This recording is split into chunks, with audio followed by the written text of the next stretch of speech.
My name's Simon Dennison Smith from the UK. My question is this.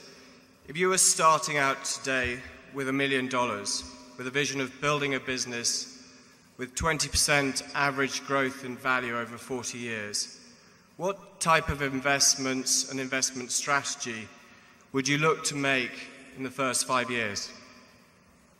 Well, it's somewhat interesting that we formed the first partnership 50 years ago, 2 days ago, Thursday, on May 4th, 1956, which was 105,000. That's my sister clapping. She was in the partnership. We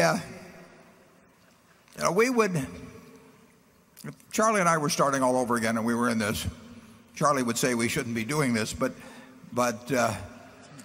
if we were to succumb to Satan and engage in the same kind of activity, we would, I think, be doing something very similarly. If we were investing in securities, we would look around the world and we would look at a Korea, and Charlie says you can't find 20 of them, but you don't have to find 20 of them. You only have to find one, really. You do not have to have tons of good ideas in this business. You just have a good idea that's worth a ton occasionally. And in securities, we would be doing the same thing, which would probably mean smaller stocks. It would mean smaller stocks because we would find things that could have an impact on a small portfolio that will have no impact on a portfolio the size of Berkshire. If we were trying to buy businesses, we'd have a tough time. We would have no reputation, so people would not be coming to us.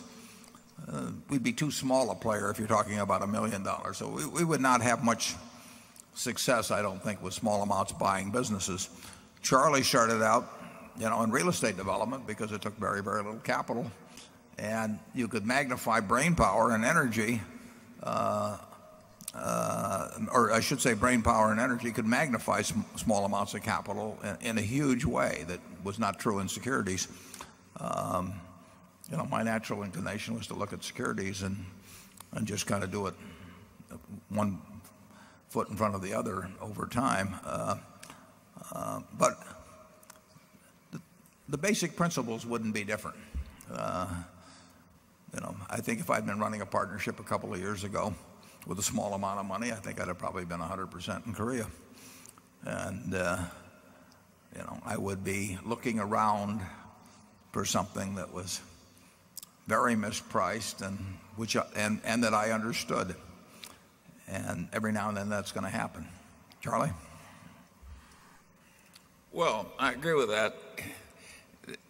The concept that you're likely to find just one thing where it'll make 20% per annum and you just sit back for the next 40 years,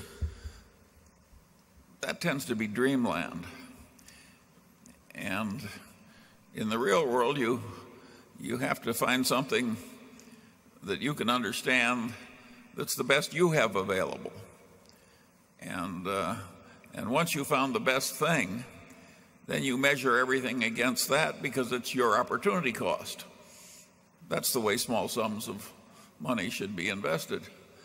And the trick, of course, is getting enough expertise that your opportunity cost, meaning your default option, which is still pretty good, is very high. And so the game hasn't changed at all in terms of its basic arithmetic. And that's why modern portfolio theory is so asinine. It really is, folks. Yeah. When Warren said he would have been all in one country, that's pretty close to right. He wouldn't have quite done that when he had the partnership, but he would have been way more concentrated than is conventional if you listen to modern portfolio theory. Most people aren't going to find thousands of things that are equally good. They're going to find a few things where one or two of them are way better than anything else they know. And the right way to think about investing is to act thinking about your best opportunity cost. A freshman course in economics everywhere in the basic textbook, it just hasn't made its way into modern portfolio theory. We don't get asked to do book reviews.